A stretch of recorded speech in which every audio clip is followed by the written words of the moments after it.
This is SARS-CoV-2. It belongs to the family of coronaviruses named for the crown-like spikes on their surfaces. SARS-CoV-2 can cause COVID-19, a contagious viral infection that attacks primarily your throat and lungs. What actually happens in your body when you contract the coronavirus? What exactly causes your body to develop pneumonia? And how would a vaccine work? The coronavirus must infect living cells in order to reproduce. Let's have a closer look. Inside the virus, genetic material contains the information to make more copies of itself. A protein shell provides a hard protective enclosure for the genetic material as the virus travels between the people it infects. An outer envelope allows the virus to infect cells by merging with the cell's outer membrane. Projecting from the envelope are spikes of protein molecules. Both a typical influenza virus and the new coronavirus use their spikes like a key to get inside a cell in your body, where it takes over the cell's internal machinery, repurposing it to build the components of new viruses. When an infected person talks, coughs, or sneezes, droplets carrying the virus may land in your mouth or nose and then move into your lungs. Once inside your body, the virus comes in contact with cells in your throat, nose, or lungs.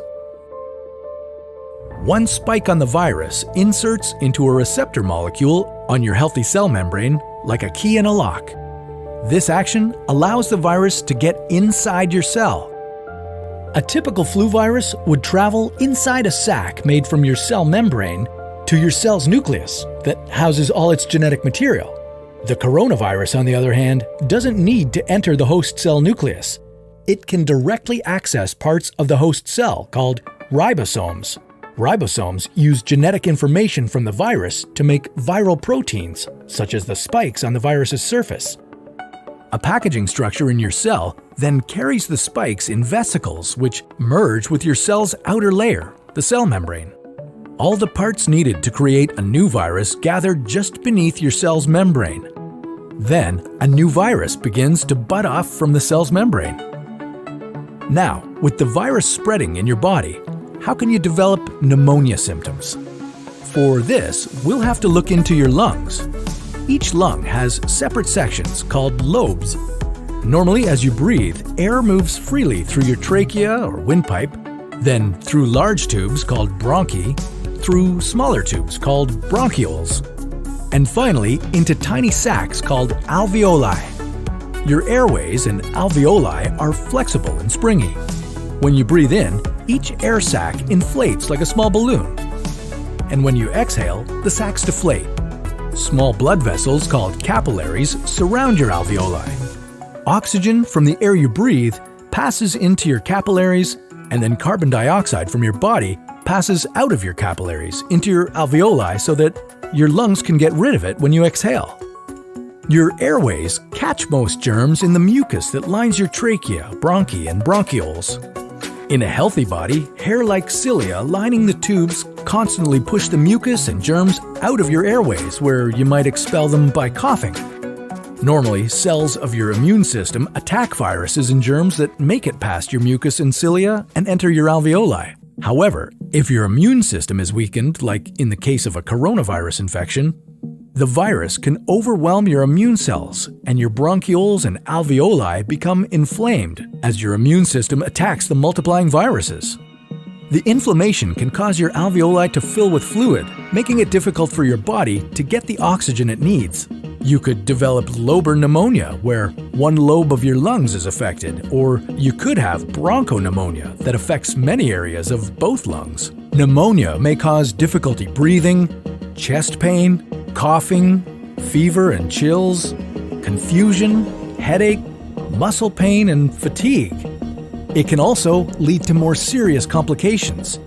Respiratory failure occurs when your breathing becomes so difficult that you need a machine called a ventilator to help you breathe. These are the machines that save lives and that medical device companies currently ramp up production for. Whether you would develop these symptoms depends on a lot of factors, such as your age and whether you already have an existing condition. While this all sounds scary, the push to develop a coronavirus vaccine is moving at high speed. Studies of other coronaviruses led most researchers to assume that people who have recovered from a SARS-CoV-2 infection could be protected from reinfection for a period of time. But that assumption needs to be backed by empirical evidence, and some studies suggest otherwise. There are several different approaches for a potential vaccine against the coronavirus. The basic idea is that you would get a shot that contains faint versions of the virus.